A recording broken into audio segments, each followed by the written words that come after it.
Yeshiva University is now officially recognizing an L.G.B.T.Q club as one of their clubs in their campus. Now, of course, they didn't choose this, but they were forced by the Supreme Court in the United States to do that. I'm just here to say, as a religious Jew, this is a huge Chilul Hashem. There's no such thing as LGBTQ clubs in a yeshiva. It's just no such thing. Not to say that people don't have their own challenges, people can be maybe attracted to, men could be attracted to men, women could be attracted to women. That could happen. I'm not saying that it's impossible for that to happen. But once you acknowledge the fact that it's okay and you allow a club in a yeshiva, that's where you crossed a very, very big red line. And you basically destroyed everything, all the principles that your establishment was founded on. How did such a thing happen? Well, of course, they didn't ask for it. It didn't come from the yeshiva, it came from the students. But how did the students came to that point that they would want to have a club like that?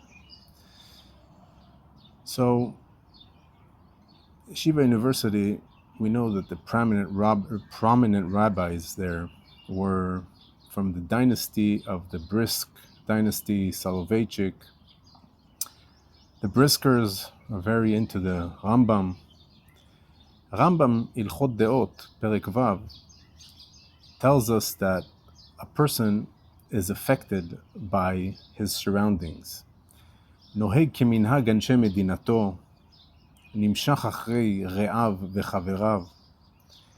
So it's not a surprise that such a thing happened in America, where the American people, and of course as a result the American Jews, were brainwashed for many, many years now into thinking that LGBTQ is normal. That's why a few years ago there was a gay marriage in Borough Park of two women, two kallas.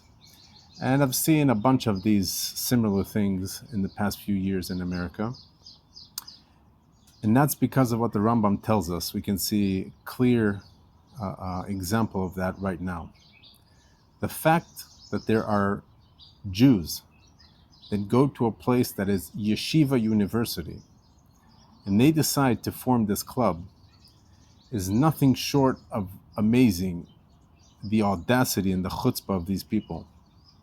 Like I said, nobody's perfect, but once you make something official, that is crossing a red line. What's going to be next? Are they going to have the Pork Eaters Club in YU? They're going to have the Michal Shabbos Club in YU? What's going to be the next club that they're going to start? Now, I know people might say that, listen, this is not fair. Why you try to fight it? But they had nothing to do about it. Well, let me go back, since we mentioned Rav Soloveitchik.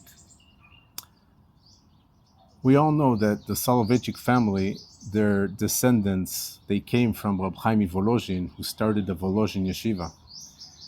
And if you don't know history, the Volozhin Yeshiva was closed.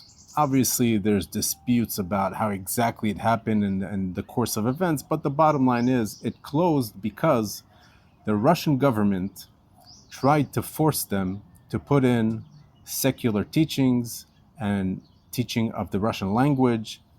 And that's when the Rashi Yeshiva decided to close the yeshiva. They said, we're not going to be dictated from the government, even if it's the Russian government, which was a little harsher than the American government. They would say we won't be dictated on what to teach our students. And if such a thing happens, we might as well just close the yeshiva, because it's not a yeshiva anymore if we start teaching all these secular teachings and the Russian language. and they ended up closing yeshiva. Of course, the students of the yeshiva went to other places and opened other yeshivas, and that resulted in the growth of the Torah world. And I'm saying, the heads of YU, how dare you even accept this thing? You should have just stood there in court and say, if you're forcing us, we're closing YU. Yeah, I know you're making millions, tens of millions. I don't know how much you're making out of this yeshiva, but who cares? Who cares? The Chilul Hashem, that you get up in the morning and you read such a title in the news that YU is now accepting an LGBTQ club in their premises, is the biggest Chilul Hashem. And if you agree to that, you should know this is the end of YU, and the Jewish community in New York that's supporting it could be hurt in a very, very severe way. And why am I saying this? The Midrash tells us, Amar Rav Huna b'shem Rebbe, said Amar Rav Huna Amar Rabbi, דור המבול לא נימוכו, עד שלא עשו גימומסיות לזכר ולבהמה. Which loosely translated into, when did God decide to bring the great flood? When they legalized gay marriage and marriage to animals, which who knows, maybe it's going to be the next thing in YU or in America. But once they made it legal, that's when God decided to bring the great flood. So you see that there's two levels here. One level is the individual level. Okay, let's say a Jew has a taiva. He really he's really attracted to men. And let's say he can't control himself and he goes and does whatever he wants. But as long as he's ashamed of it, and as long as he's aware that it's wrong, and he tries, and he fights it, and he tries to do tshuva, and he cries to Hashem, and he says, I'm really sorry, but I can't control myself, that's one thing. Kadosh Baruch Hu will deal with him separately, but it won't affect everybody else. But once it becomes a norm, once everybody's okay with it, and say, oh, there's nothing wrong with it, oh, it's okay, and we can have a club, and we'll hug them and embrace them and support them, and we'll go to their wedding, their gay marriages, and we'll go to all these things, that's when Hashem says, that's it, I'm done. And that's when Kadosh Baruch Hu decides to punish people, not only the people who are actually doing the bad things, not only the gay club, but all the people around them that support them, and all the people that are quiet about it and didn't say anything, those people are going to be punished as well. So I'm telling you, this is a warning, not because I'm a nothing, I'm a simple man, but the Torah tells you a big, clear warning. This cannot go by unspoken.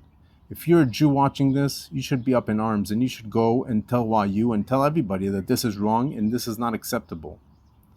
And if YU does not do something about it, they might as well just change their name from Yeshiva University to To'eva University, because that's what they are.